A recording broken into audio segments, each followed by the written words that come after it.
Am I the a-hole for kicking my ex out of my house and telling her parents she was cheating? For context, I and my now ex-GF were dating for 3 years. We met through mutual friends, and while we had known each other for some time, we didn't start dating for months after initially meeting and attending several events within our friends group. When we did start dating, I made it clear I was only interested in a monogamous relationship. I had no interest in sharing a partner or being shared. So, for 3 years we were exclusive, or at least I thought we were. Over this time, we were both gainfully employed and both made good money.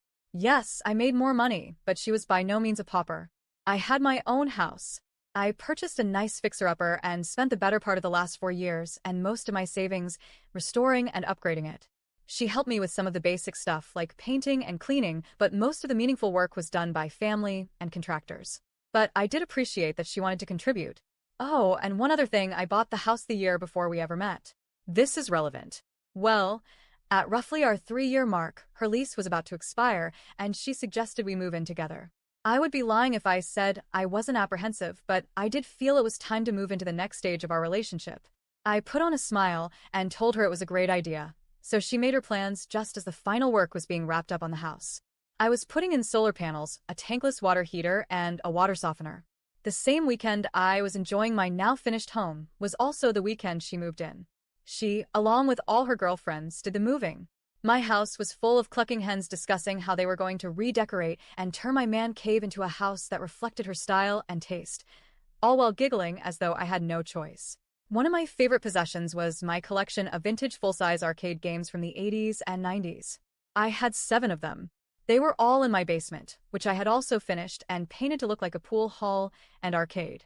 It even had a full wall bar with several flat screens. Several neons adorned the walls. While they moved, I, along with my 2 brothers, was hanging out in the basement shooting pool and watching a ball game. My 2 brothers are tradesmen. One is an electrician, the other a plumber. It's because of them we were able to do the resto of the house so cheaply. They hooked me up with other guys to help, and that evening most of them showed up at the house for a celebration of the job being done. When everyone arrived, we had a great time, grilling meat, drinking beer, and relaxing outside. The house was on 3 acres and included a detached garage.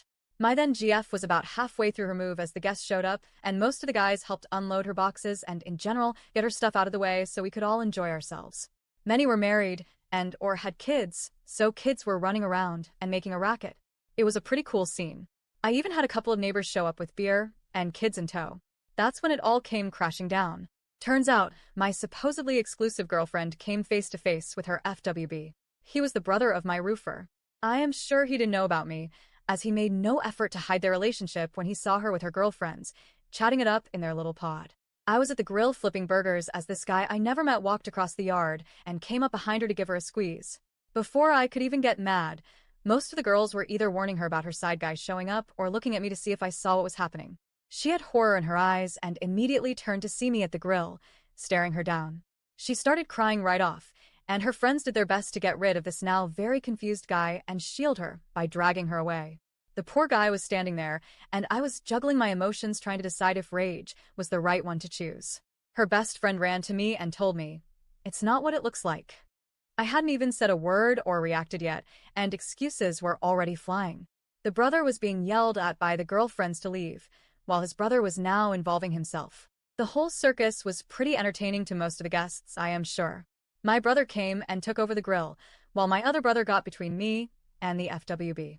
I was still in some kind of shock, I guess, because as all the dots were connecting, I wasn't, according to my brothers, saying a word, just staring this guy down.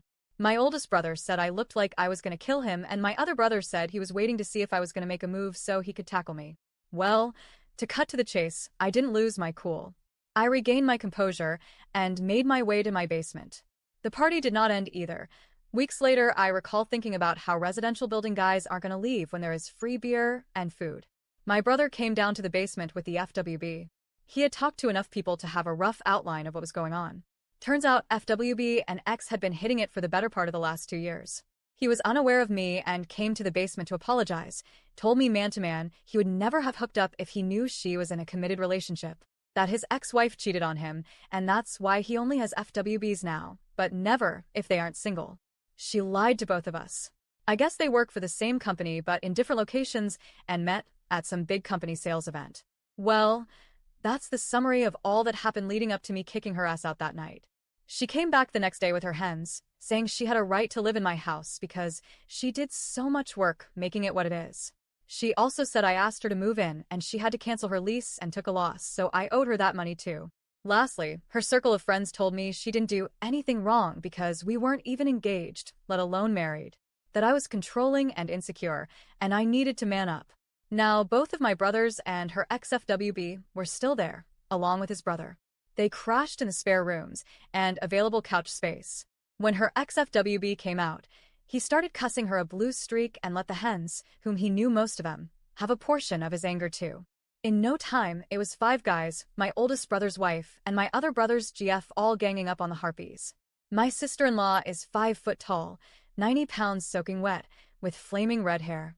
She is scary as shit when she is mad. It was the first time I laughed since the drama began the day before.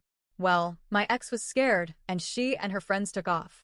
The guys rented a moving truck, we loaded all her stuff up, and took it to her parents. I told her dad what happened and introduced him to the FWB. Now, her dad was a good guy. He had only recently retired and was enjoying his time fishing with his grandkids. My ex had 2 brothers and a sister. She was the youngest and the only one not married with kids. She was his little princess, and learning she cheated broke his heart. He cried and apologized to me. As his wife came out, he had to retell what was going on. The mom was enraged that the FWB was even there and demanded it was all his fault and he better leave. We all left. Later that day, the bunch of us were cleaning up from the night's festivities when the Yek showed up with her best friend in tow, screaming and cursing me for telling her parents, saying her dad said she had 1 week to find a place to live because it wouldn't be under his roof. So, was I the a-hole for involving her parents?